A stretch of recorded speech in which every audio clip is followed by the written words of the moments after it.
I saw a video recently and it changed my life. I'm not even exaggerating. It's called You've Consumed Enough, God Wants You to Start Creating by a guy named Connor Woodman. It's a simple video in the woods.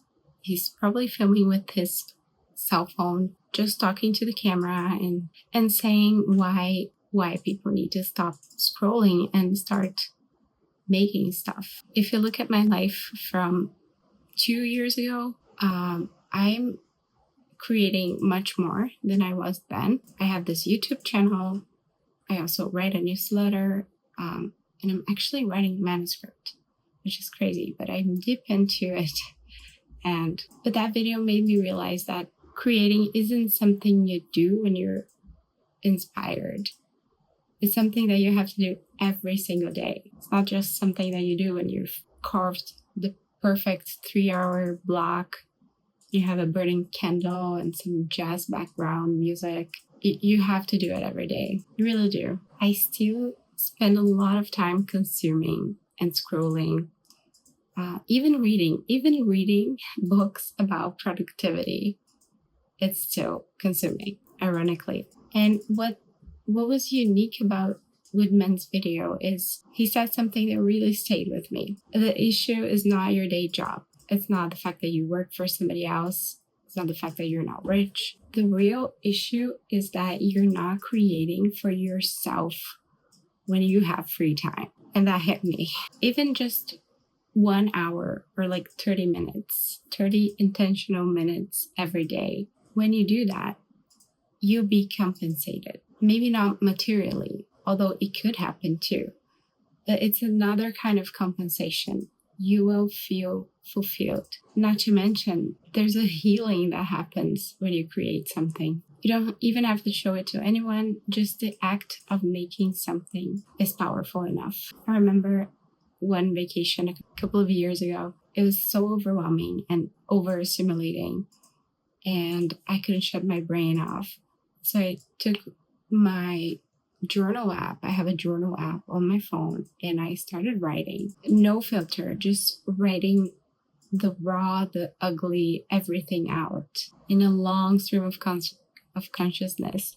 And by the end of it, I was transformed. I was somebody else. I was much lighter, because that's the nature of creating something, of taking something in the world that inspired you and making something out of it.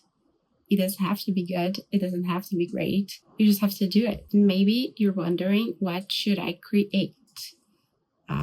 Woodman says in the video that maybe you should create things that you already consume, like YouTube videos.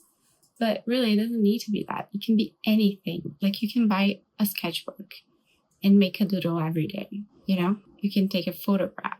It doesn't have to be public. You don't have to show it to anyone. Rick Rubin, the famous producer, he produced some of the greatest albums in music. He says, the act of making art is not about making a product. It's about expressing something in you that only you can access. I think that's enough. That's enough.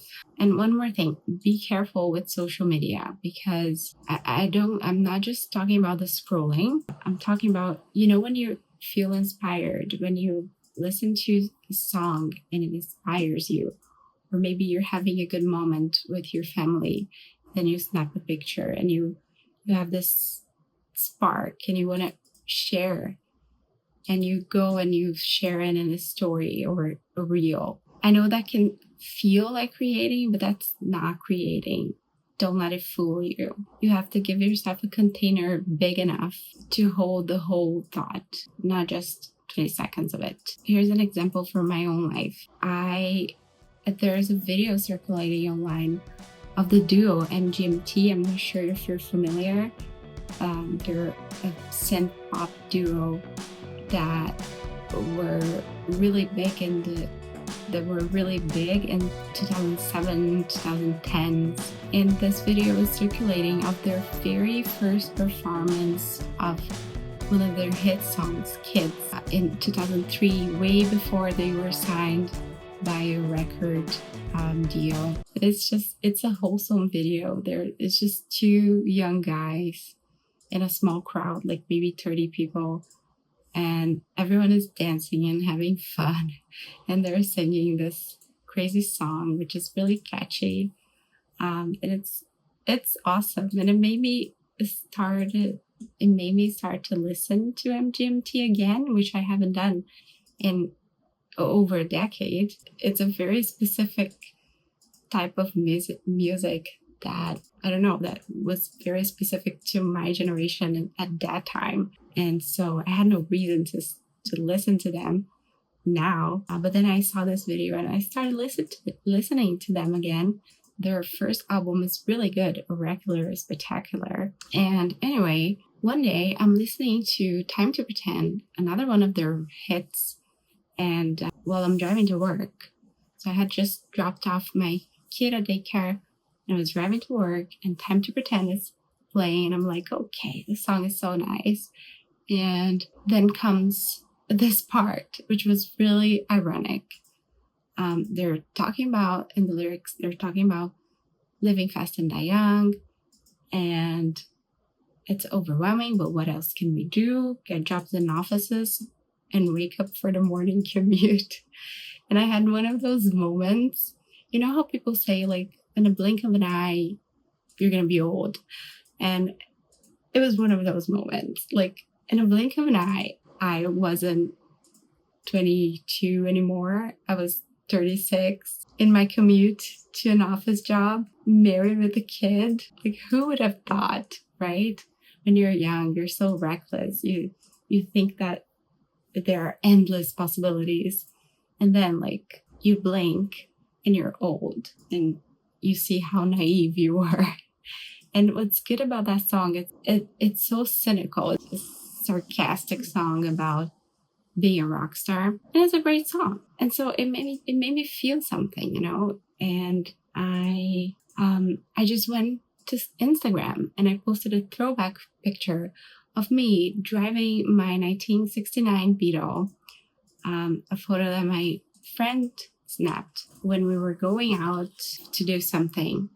I don't know, maybe just drink and hang out. I don't remember, and then I put, you know how on Instagram you can put a song now, and then I put Time to Pretend, and that was it, right? Like, that was it.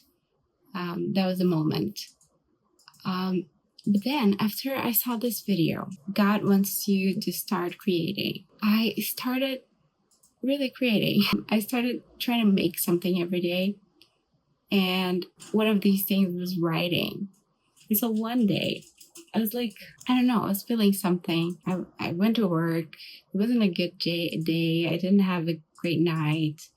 And I was tired and I wasn't feeling very social, but you kind of have to be when you're at an office. You have to say good morning and you have to be nice. And I wasn't feeling like it. And so I started writing. And then at that moment, listening to MGMT in my car going to work, came back and I mixed it all together and it became a piece for my newsletter, which, by the way, you can subscribe down below if you want. I'll leave a link. I may not be the brightest one in the room, but I do have some good insights for writing and you may like it. So check it out. And anyway, I made that and I'm proud of that. It's a good piece. And that's what I mean. You know, sometimes you have the inspiration and you have the feeling and everything is there, but then you go to Instagram and you make a story and that moment is gone. At least your brain thinks it's gone. It thinks you act on it already. But no, you didn't. There's still so much more that is not captured in that 10 seconds story. So the purpose of this video is to encourage more people, if you feel inclined, of course, to do more, to create more. Reading is not creating, watching YouTube is not creating, like even watching a video about creating, like you're doing it now is not creating. So I don't know, like maybe just 15-20 minutes of your day, turn everything off and create something. It's worth it. That's all I can say. That's it. Ciao. That's it. Thanks for watching. Shout out to Connor Woodman for making this video. Your channel is awesome, by the way. Highly recommend. I'm gonna link him down below. And I don't know, tell me what you think. Tell me what you think below in the comment section. Subscribe to my channel. I'm a teeny tiny YouTuber. I make videos about being a teeny tiny YouTuber, but I also make videos about libertarianism, about being a mom, I make lots of videos. You should subscribe if you like it. Yeah, thanks for watching. I see you on the next one. Bye.